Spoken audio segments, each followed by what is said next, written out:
মানে দুৰ্ভাগ্যৰ কথা আৰু বহুত ভয়ানক কথা ৰাছেল ভাইপাৰটো বহুত বিষাক্ত সাপ এইটো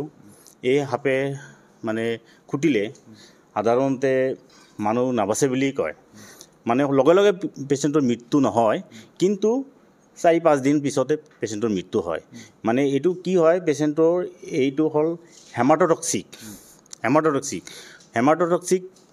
পয়জনটো হ'ল হেমাটটক্সিক এই হেমাটটক্সিকৰ কাৰণে কি হয় পয়জনটো গৈ মানুহৰ আল্টিমেটলি গৈ কিডনি ফেইলাৰ পিনে গুচি যায় গতিকে কিডনি ফেইলাৰ হৈ যায় ডায়ালাইচিছ কৰি থাকিব লাগে কৈ ইম্প্ৰুভমেণ্ট খুব মানে প্ৰগ্ন'চিছটো ইমান ভাল নহয় তাৰমানে বেলেগ সাপৰ তুলনাত কিমান সোনকালে মানে এইটোৱে কাম কৰে এই বিষটোৱে ৰাছেল ভাইপাৰৰ আপোনাৰ কাম কৰে কি পেইনটো তো ষ্টাৰ্ট হ'বই পেইন হ'ব চুইলিং হ'ব পেচেণ্টটো লাহে তাত ভেনমটো গৈ যেতিয়া ব্লাডত আহি যায় ব্লাডত হিমোলাইচিছ হৈ যায় হিমোলাইচিছ হৈ ব্লাডত মানে তাৰ পয়জনাছ দিয়াৰ পিছত ব্লাডটো যিবিলাক হয় সেইবোৰ কিডনিয়ে সেইবোৰ মানে ওলোৱাৰ কাৰণে চেষ্টা কৰে কিন্তু লাহে কিডনিত কি হয় কিডনি অকামিলা হৈ যায় যেতিয়া ৰেনেল ফেইলাৰৰ পিনে গুচি যায় ৰেনেল ফেইলাৰটো গুচি গ'লে তেতিয়াহ'লে কি হয় পেচেণ্টটো লাহে ৰেনেল ফেইলাৰৰ কমপ্লিকেশ্যন হৈ পেচেণ্টটোৰ ডেথ হয় আচলতে ৰাছেল ভাইপাৰৰ কামোৰাৰ লগে লগে পেচেণ্টৰ যেনেকুৱা বেলেগ বিষাক্ত সাপবিলাক যেনেকুৱা আছে যে কামোৰাৰ লগে লগে তাৰ ৰেছপিৰেটৰী ফেইলাৰৰ পিনে যাব কিন্তু ৰাছেল ভাইপাৰত তেনেকৈ ৰেছপিৰেটৰী ফেইলাৰৰ পিনে নাযায় কিন্তু পেচেণ্টৰ চিভিয়াৰ চুইলিং হ'ব পেইন হ'ব তাৰপিছত কি হ'ব যোনটো বাইট দিয়াৰ ঠাইখিনি চুইলিং হয় পেচেণ্টটোৰ মানে কি ব্লাডত বেছি হেৰি হয় ভেনমটো গৈ এটাক কৰে আচলতে অসমতো জলবায়ুটো ৰাছেল ভাইপাৰৰ কাৰণে হয় এইটো আচলতে ড্ৰাই এৰিয়াবিলাকতে থাকে ভূটানৰ এই এৰিয়া বা আমাৰ ৱেষ্ট বেংগলৰ মেইনলি ৱেষ্ট বেংগলৰ এই ৰাছেল ভাইপাৰটো আমাৰ এই বঙাইগাঁও ডিষ্ট্ৰিক্ট বা লয়াৰ অসমত ইভিন তেজপুৰতো এটা তেনেকুৱা ৰাছেল ভাইপাৰৰ মৃত্যু ৰিপৰ্ট এটা পাইছোঁ আমি আমাৰ ইয়াতে 2021 এটা ৰাছেল ভাইপাৰৰ আমাৰ স্নেক বাইট যিটো ৰেস্কিউ কৰে তাকো এটাক কৰিছিলে আমাৰ এই বঙাইগাঁও ডিষ্ট্ৰিক্টতে কিন্তু সি অজগৰ বুলি ধৰিছিলে অজগৰ ধৰি ৰাছেল ভাইপাৰে কামুৰিলে তাৰপিছত গৈ তাক ট্ৰিটমেণ্ট চলাওঁ ব্যক্তিগত হস্পিটেলত ট্ৰিটমেণ্ট কৰিলে ট্ৰিটমেণ্ট কৰি পেচেণ্টটো ভাগ্য ভাল এই ৰেনেল ফেইলাৰৰ পিনে গুচি নগ'ল পেচেণ্টটো ভাল হ'ল তেনেকুৱা আৰু এইটো মানে এনেই পেচেণ্টটোৰ লগে লগে নহয় মৃত্যু নহয় কিন্তু পেচেণ্টৰ মানে কি হয়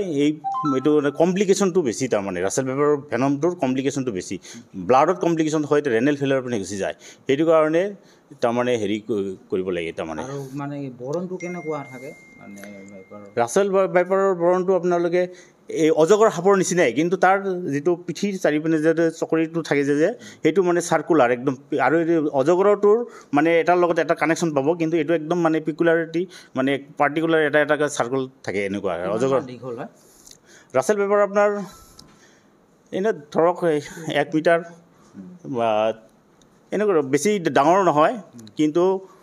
অজগৰটো অলপ ডাঙৰ হয় কিন্তু কেতিয়াবা কি হয় অজগৰৰ পোৱালিটো ৰাছেল ভাইপাৰ বুলি ভাবে মানে ৰাছেল ভাইপাৰৰ নিচিনা লাগে তাৰমানে ৰাছেল ভাইপাৰটো আহিছে মই সেইটোৱে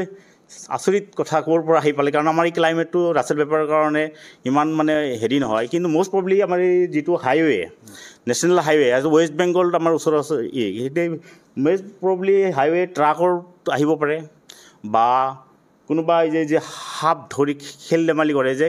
সিহঁতেও কি জানি এই ৰাছেল ভাইপাৰটো ইয়াতে এৰি দিছে এনেকুৱা হ'ব পাৰে মানে একজাক্ট কাৰণটো মই এতিয়ালৈকে ওলাব পৰা নাই কিন্তু আমাৰ ইয়াতে যিখিনি স্নেক বাইট ৰেস্কিউ কৰে সিহঁতৰ পৰা ইনফৰমেশ্যন পাইছোঁ ৰেস্কিউ হৈছে আমাৰ ৰাছেল ভাইপাৰে চিটকা গাঁও এই ওচৰত আমাৰ বেছি দূৰ নহয় হস্পিটেলৰ ওচৰতে তাতে ৰাছেল ভাইপাৰ হৈছে কাকৈ জানাত এটা ৰেস্কিউ কৰিছে গতিকে এইটো বংশবৃদ্ধি বাঢ়ি আছে কিন্তু মই ৰাইজক এইটোৱে ক'ম যে আপোনালোকে আতংকিত নহ'ব যে সাপে খুটিলে আপোনালোকে কবিৰাজৰ ওচৰত নাযাব ডাইৰেক্ট হস্পিটেলত আহিব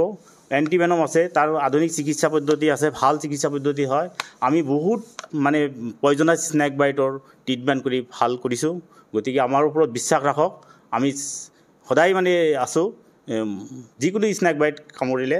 ইভেন কি যদি নন ভেনমাছ যদি আপোনাৰ ধৰা চাপেও কামুৰে চেকাৰ্ড কেলভাক বুলি কওঁ আমি কেলভাক গতিকে সেইটো কামুৰিলেও আপোনালোকে হস্পিটেলত আহক কাৰণ সেইটোও কেতিয়াবা আপোনালোকে ভাবিব যিটো এইটোতো সাপে কামুৰিলে একো নহয় কেতিয়াবা কি হয় সেইটো খুটিলেও সেই খুটা ঠাইটোৰ ইনফেকশ্যন হৈ চুইলিং হৈ পেচেণ্টবিলাকৰ কমপ্লিকেশ্যন হ'ব পাৰে কাৰণ সেইটো এনেকুৱা কেছ মই পাইছিলোঁ 1 সপ্তাহ আগতে কামুৰিছিলে পিছত 1 সপ্তাহ পিছত আহি পেচেণ্টটো আমাৰ ওচৰত আহিছে ছাৰ এইটো চুইলিং হৈ আছে, ইনফেকশ্যন হৈ লৈ আহিছে, গতিকে যেতিয়া তেতিয়াই যদি আহে আমি এটলিষ্ট উনখিনি যিখিনি বাইট কৰে সেইখিনি উনখিনি আমি কেয়াৰটো ল'ব পাৰোঁ, ট্ৰিটমেণ্টটো ল'ব পাৰোঁ। গতিকে আপোনালোকে যিকোনো সাপে এইটো ভেনমাছো হ'ব পাৰে, নন ভেনমাছো হ'ব পাৰে, বিষাক্ত হ'ব পাৰে, বিষাক্ত নহ'বও পাৰে, কিন্তু তথাপি হস্পিটেলত আহিব লাগে। আহি আমি 24 আৱাৰ্ছ আমি পেচেণ্টটো অবজাৰ্ভ কৰোঁ, অবজাৰ্ভ কৰি যদি চাইন চিমটম দেখা পাওঁ তেতিয়াহ'লে আমি এণ্টিভেনম আমাৰ এভেইলেবল থাকে, আমি এণ্টিভেনম দিওঁ। ৰাছেল ভাইপাৰৰ বৃদ্ধি যথেষ্ট হৈছে। আমি এই 2-3 বছৰৰ ভিতৰত যিখিনি হাৰে আমি ৰেস্কিউ কৰা হৈছে আৰু খুব মানে ভয়ানক হিচাপে আমি মানে বেছিভাগে তোমাৰ পপৰা গাঁও, ডাউকিঝাৰ আৰু চিটকাগতো কিছু পোৱা হৈছে আৰু কিষাণ বাজাৰ, এইখিনি বিভিন্ন মানে প্ৰতিটো জেগাৰ পৰা আমি মোটামুটি মই এতিয়ালৈকে 14 মানে 14টা ৰাছেল ভাইপাৰ মই ৰেস্কিউ নিজে হাতেৰে কৰিলোঁ। আৰু বাকী যেনেকৈ মোৰ আৰু 2-এজন মানুহ আছে, সেইবিলাকো দুডাল এডালকৈ যথেষ্ট ৰেস্কিউ কৰিছে। আৰু যিহেতু ৰেস্কিউ কৰাৰ সময়ত আমি যিটো একদম 100% ৰেস্কিউ কৰিছে সেইটোহে মোৰ হিচাপ আছে, আৰু বাকী পলাই গৈছে এইবিলাকতো আমি বাদে দিছোঁ, এইবিলাক আমি কৰিব নাই। কিন্তু আমি জিলাখনৰ কাৰণে মই এইটো ভয়ানক এটা হৈ আছে যাতে ৰাছেল ভাইপাৰৰ এটা হেবিটেট নামনি অসমৰ কিন্তু ক'ব লাগিলে এটা বেলেগ সাপৰ তুলনাত ৰাছেল ভাইপাৰ কিমান মানে বিষাক্ত? বেলেগ সাপতকৈ ৰাছেল ভাইপাৰটো যথেষ্ট মানে ভয়ানক আৰু বিষাক্ত। যিহেতু ৰাছেল ভাইপাৰৰ যিটো বাইট বা যিটো ভেনছ দিয়ে সেইটো চব সাপতকৈ মানে 3 গুণৰ বেছি সিহঁতে বাইট মানে ভেনছ বা টক্স সিহঁতে আমি বাইট মানে আমাৰ দেহাত প্ৰয়োগ কৰে। তো তাৰ ফলত ৰাছেল ভাইপাৰ আমি যিখিনি জানিছোঁ মই তেনেকৈ ডক্টৰ লেভেলৰ নহয়, তথাপিও যিহেতু মই আজি ইমান ধৰণৰ ভিতৰত ৰেস্কিউ কৰাৰ ফলত যিটো ৰাছেল ভাইপাৰে যিটো বাইট কৰে বা ৰাছেল ভাইপাৰে যিটো বিষ দিয়ে সেইটো বেলেগ সাপতকৈ 3 গুণ বিষ ভিতৰতে মাৰে। তাৰ কাৰণে আমি মানুহক খুব কম সময়তে এইটো মৃত্যুৰ মুখলৈ ঠেলি দিয়ে।